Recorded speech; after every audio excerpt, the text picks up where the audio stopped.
दे मला कंटाळा आला मी नाही करणार तुम्हीच करा त्याची काही मोठा होऊन ऍक्टर होणार आहे ऍक्टर हा काय तो मोठा होऊन ऍक्टर होणार आहे मी तुझ्या नाटकाच्या स्क्रिप्ट हा चालेल चालेल काय रे गाड्या ऐक तर तू मोठा होऊन काय होणार आहेस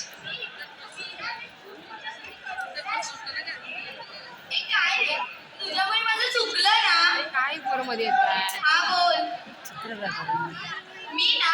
मी तुझ्या संगीतामध्ये पेटी वाजवणार या साऱ्या लोकांसमोर मला पेटी वाजवायची आहे चिमणे तुम्ही कोण आहेस ग अगं मला माझं अगं ऐकून तरी घे बोल तू काय होणार आहेस ग मोठी होऊन मी नाही खूप मोठी नृत्यांगना होणार मला नृत्यशास्त्रात विशारद व्हायचे विशारद हो का ए चिकू सांग ना तू मोठं म्हणणार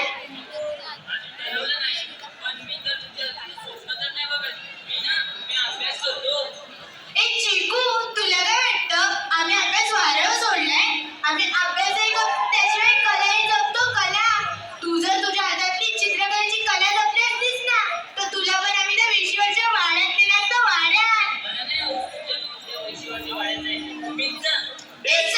अभ्यास करतो वाड्यात पंड्या वाजले किती बघ तुला समजत नाही का 11 वाजले 12 वाजेपर्यंत वाड्यात पोहोचलं पाहिजे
वाड्याला भारी आहे ना खूप सुंदर आहे वाडा एक कसला वाडा आहे सगळ्यांना ही दिली बोल. माहिती हे चिमणे, हे बघ काय मला ना सेम अशीच नृत्यांगना व्हायचंय ए गाणं जमून नाही अरे बघ ना कसा मला चिडवत राहतो सोनी अगं तो बरोबरच तर बोलतोय यार सोड तुम्ही मला नुसतं गा आज कार्तिक पौर्णिमा ना हो ए भांड्या तुला माहितीये का माझी आजी सांगत होती कार्तिकी पौर्णिमेला ती या वाड्यात समोर येते लोकांना वाटतं ती मेली आहे पण असं काहीच नाही ती या वाड्यात अजूनही जिवंत आहे आणि ती वाटेत भेटली ती म्हातारी ती सुद्धा तेच बडबडत होती ती अजून जिवंत आहे म्हणून ए गप्प असेल काय मला गाव नको ना मला भीती वाटते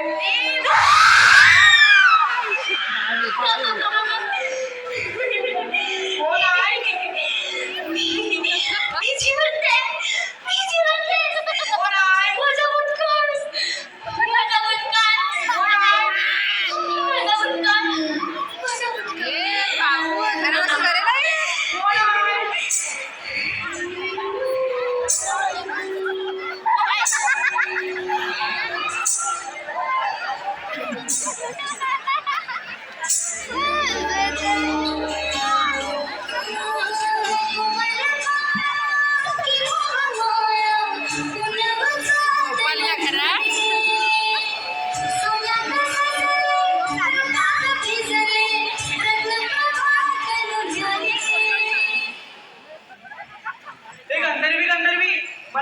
बंदिशी शिकवशील का?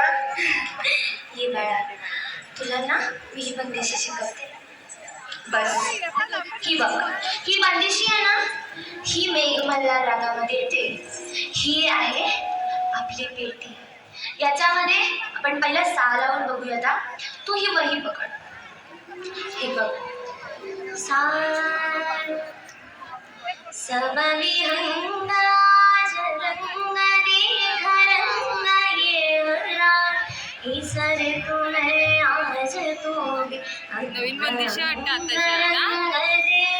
तारकी जलकार छेड संग में मृदंग रे उमड़ उमड़ काली घटा रौद्र रूप धर धर के धरती का रूप धड़के.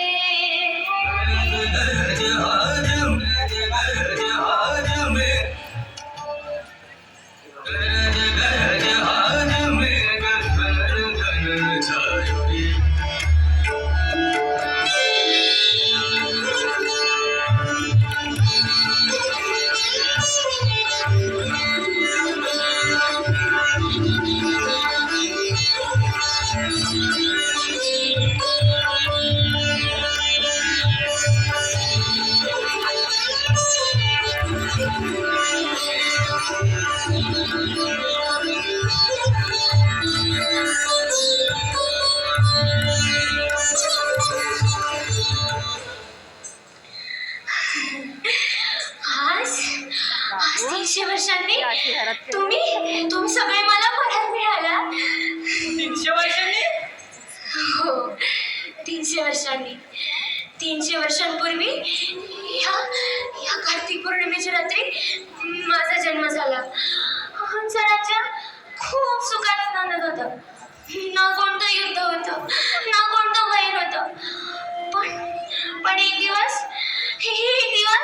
त्या असुरांनी माझ्या माता-पित्यांनाच मारून टाकलं रे. आणि मला या वाड्यात जाळून टाकलं जिवंत. जाऊन टाकलं? पण का? कारण या नटराजाच्या आशीर्वादामुळे इथल्या सर्वांमध्ये कला भरलेली होती. पण त्या असुरांनी त्यांच्यातल्या कलेला जाळून टाकलं आणि मला या वाड्यात. पण मला तर आपल्याला आयुष्य जगावं शिकवते ना. अरे पण आता आयुष्य कोणी आयुष्यासारखं जगतच नाही रे. मग आपण श्वास घेतो त्याचं काय? अरे तू फक्त श्वास घेतोस, ते म्हणजे जगायचं म्हणून जगतोस रे. तुला आता काहीच नाही समजणार. मी काय म्हणते ना ते तुला नंतर समजेल. एक सांग ना, ती वाटेतली म्हातारी बडबड करत होती की त्या वाड्यात जाऊ नको, त्या वाड्यात जाऊ नको. आणि गावातले लोक पण म्हणत की त्या वाड्यात जाऊ नको. आणि तू कोणी तरी इलेस की कदाचित जिवंत आहे, पण ती नेमकी हाय तरी कोण? अरे ती जिवंत आहे. ती जिवंत आहे म्हणजे ती कला ती अजूनही जिवंत आहे. या सर्वांना वाटतं ती मेली आहे. पण ती जिवंत आहे. यांचा हाती कला, तुझ्या हातली, माझ्या हातली, सर्वांच्या हातली कला ती जिवंत आहे. ती मेली नाही. पण बाळा ती जिवंत आहे. मला जावं लागेल. पण तू सुद्धा विसरू नकोस. ती तुझ्या आतमध्ये पण आहे. ती जिवंत आहे. मला जावं लागेल. थांब गंधर्वी, जाऊ नको. थांब गंधर्वी.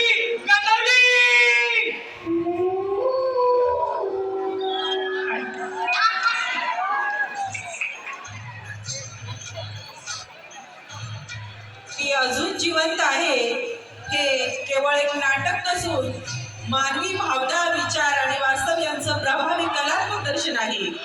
समाजातील वास्तव प्रश्नांवर विचार करायला लावणे आणि मनाला स्पर्श करणे हेच कलेचे खरे सामर्थ्य आहे. खूप छान विश्रांती.